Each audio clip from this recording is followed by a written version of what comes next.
سورۃ البینہ مدنی صورت ہے.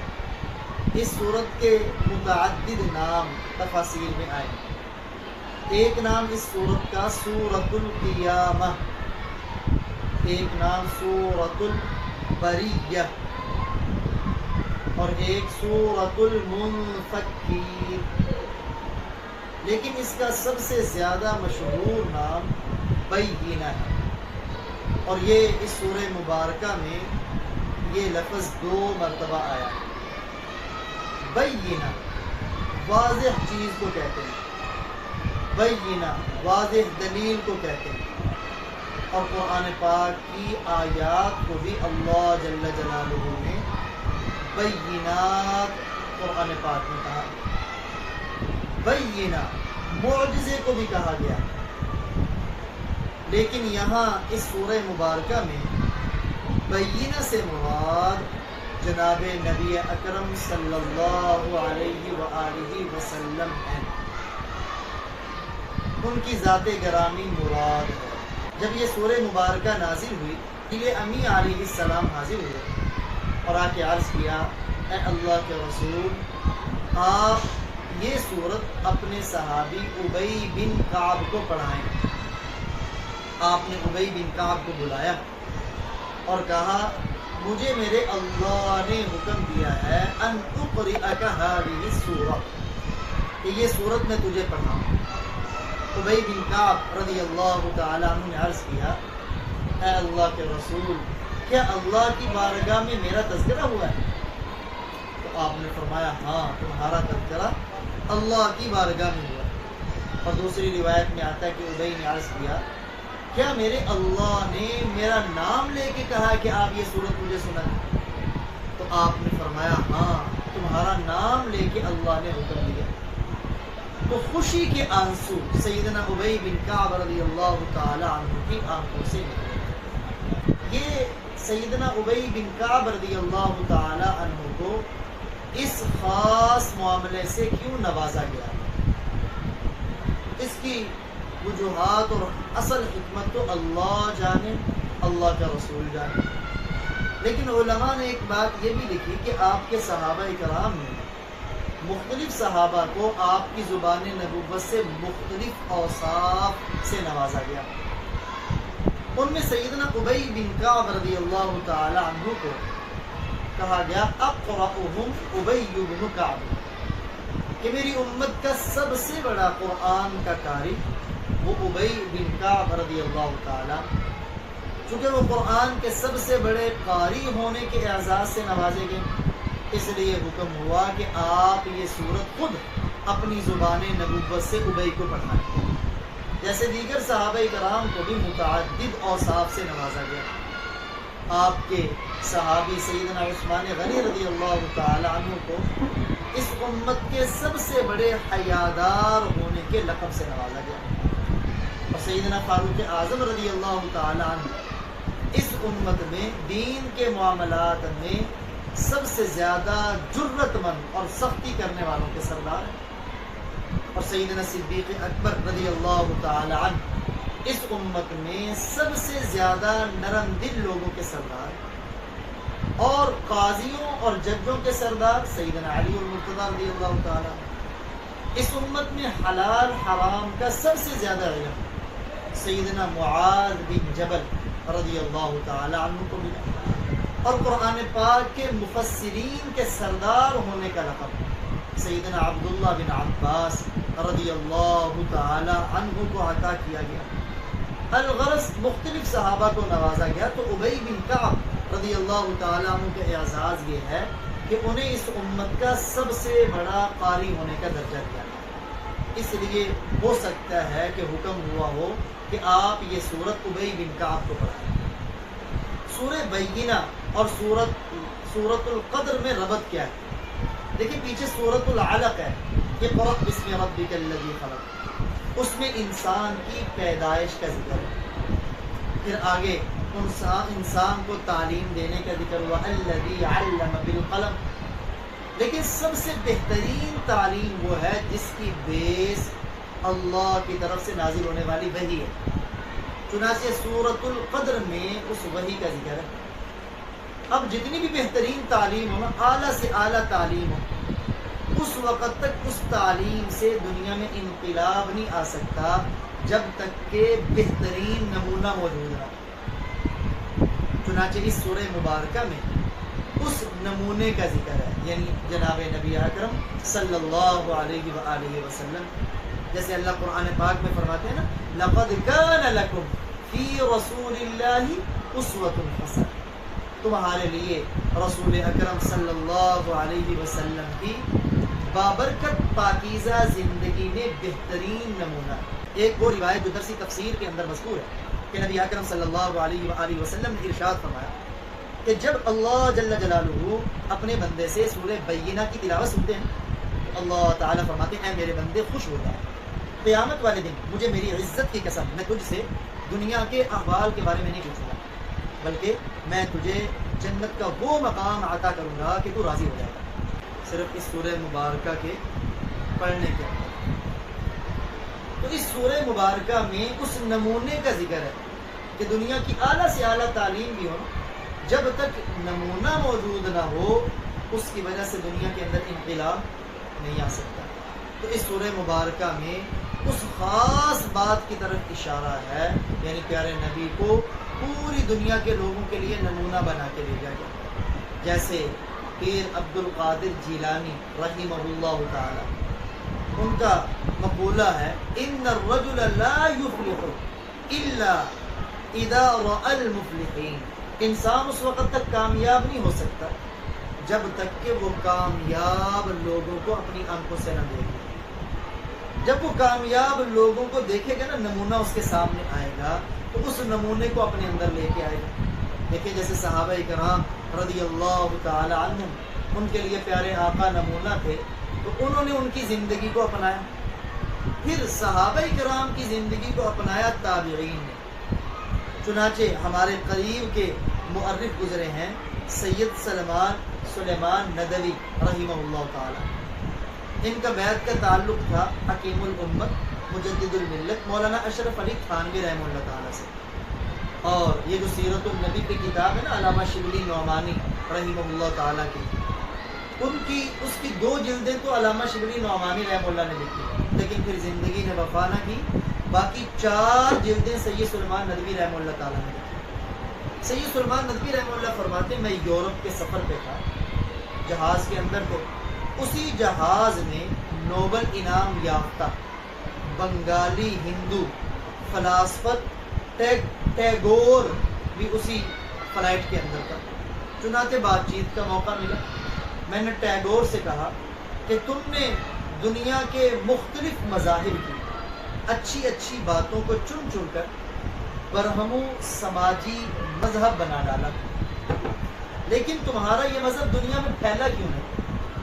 ٹیگور نے بڑا معقول جواب دیا، کہنے لگا ہمارے مذہب کے اصول تو بڑے اچھے ہیں، لیکن اس کے پیچھے نمونہ کوئی نہیں جس کو دیکھ کے دنیا والے فالو کرتے اور یہ مذہب دنیا میں پھیل۔ اب دیکھیں اسلام کیوں دنیا میں پھیلا ہے، چونکہ ہمارے لیے بہترین نمونہ ہے آپ صلی اللہ علیہ وسلم، اور یہ بھی مسلمانوں کے لیے بڑی خوشی کی بات ہے۔ اس وقت دنیا میں جتنے بھی مذاہب ہیں نا، کسی کے پاس نمونہ موجود نہیں، اگر موجود ہے تو صرف اور صرف مسلمانوں کے پاس ہے۔ دیکھیں عیسائیوں نے اپنے نمونے کو تباہ کر دیا، عیسیٰ علیہ السلام کو اللہ کا بیٹا بنا دیا۔ یہودیوں نے اپنے نمونے کا بیڑا غرق کر لیا کہ عزیر علیہ السلام کو اللہ کا بیٹا بنا دیا، تحریف کر دی ساری کتابوں کو، اور کسی مذہب کے پاس نمونہ ہے ہی نہیں سوائے مسلمانوں کو۔ تو اسلام کو غلبہ ملنا ہے، بالآخر پوری دنیا میں اسلام کا بول بالا۔ یہ سورہ مبارکہ جس وقت نازل ہوئی نا، اس وقت دنیا کے اندر 5 قسم کے بڑے مذاہب تھے، یہودی تھے، عیسائی تھے، صابی تھے، صابی کہتے ہیں ستاروں کی پرستش کرنے والوں کو، اور نمبر 4 مجوسی سے آگ کی پوجا کرنے والے، اور نمبر 5 مشرکین مکہ۔ مشرکین مکہ اپنے آپ کو ملت ابراہیمی پر قائم سمجھتے تھے کہ ہم ملت ابراہیمی پر، باہر کیا معاملات اس حد تک بگڑے ہوئے تھے کہ مریض کا مرض بہت بڑا ہوا تھا۔ اب جتنا بڑے سے بڑا یہ حکیم ہوتا نا، ان کے مرض کا علاج نہیں کر سکتا تھا، تو اللہ جل جلالہ نے اس وقت سب سے اعلیٰ جس کو حکیم بنا کے بھیجا وہ نبی اکرم صلی اللہ علیہ وآلہ وسلم. تو اللہ تعالیٰ فرماتے ہیں لم یکن الذین، نہیں تھے وہ لوگ، کفروا جنہوں نے کفر کو اختیار کیا، من اہل الکتاب اہل کتاب میں سے، والمشرکین اور مشرکین میں سے، منفکین یہ لم یکن کے ساتھ ہے اس کا کہ نہیں تھے وہ باز آنے والے، یعنی اپنے کفر سے، اپنی شرارتوں سے، اپنی گمراہی سے باز آنے والے نہیں تھے. حتی تأتیہم البینہ، یہاں تک کہ ان کے پاس واضح دلیل آ جائے. حتی کا معنی یہاں تک، تأتیہ آ جائے، ہم ان کے پاس، بینہ واضح دلیل، اور اس سے مراد آپ صلی اللہ علیہ وسلم. چنانچہ آگے خود اللہ وضاحت فرماتے ہیں رسول من اللہ، یعنی اللہ کی طرف سے ایک رسول. رسول کا معنی رسول، من سے اللہ، اللہ، یتلو جو پڑھ کر سنائے، صحفاً صحفاً صحیفے، مطہرہ پاکیزہ، فیہا جن صحیفوں میں، کتب مضامین ہو، قیمہ درست مضبوط، وما تفرق الذین اور نہیں اختلاف کیا ان لوگوں نے، اوتوا الکتاب جن کو کتاب دی گئی، جی یہ سے نہیں لگا کوئی بات الا مگر، من بعد ما اس کے بعد، جاءتہم البینہ کہ ان کے پاس واضح دلیل آ چکی. وما امروا، واو کا معنی اور، ما کا معنی نہیں، امروا انہیں حکم دیا گیا، اور انہیں حکم نہیں دیا گیا تھا، الا مگر، لیعبدوا اللہ کہ وہ عبادت کریں اللہ کی، مخلصین خالص کرتے ہوئے، لہ الدین لام کا معنی لیے، ہو اس کے، الدین اس کے لیے دین کو، لیعبدوا اللہ مخلصین لہ الدین، حنفاء یکسو ہو کر، وَيُقِيمُ الصَّلَاةَ اور نماز کو قائم کریں، وَيُؤْتُ الزَّكَاةَ اور زکوٰۃ کو ادا کریں، وَذَلِكَ دِينُ الْقَيِّمَةِ یہی درست دین ہے، یہی مضبوط دین ہے. تو بینہ سے مراد ہے آپ صلی اللہ علیہ وسلم، یعنی لم یکن الذین کفروا، یہ جو کافر تھے نا، چاہے ستاروں کی پوجا کرنے والے، چاہے آگ کی پوجا کرنے والے، چاہے یہودی، چاہے عیسائی، چاہے مکے کے مشرک، یہ اس وقت تک اپنے شرک سے، کفر سے، گمراہی سے باز آنے والے نہیں، یہاں تک کہ ان کے پاس واضح دلیل آ جائے. اور واضح دلیل سے مراد یہاں نبی اکرم صلی اللہ علیہ وسلم. چنانچہ یہ جو یہود تھے نا، یہود اور عیسائی، اہل کتاب انہی کو کہتے ہیں. جہاں بھی قرآن میں اہل کتاب کا ذکر ہے اس سے مراد ہے یہودی اور عیسائی. منتظر تھے،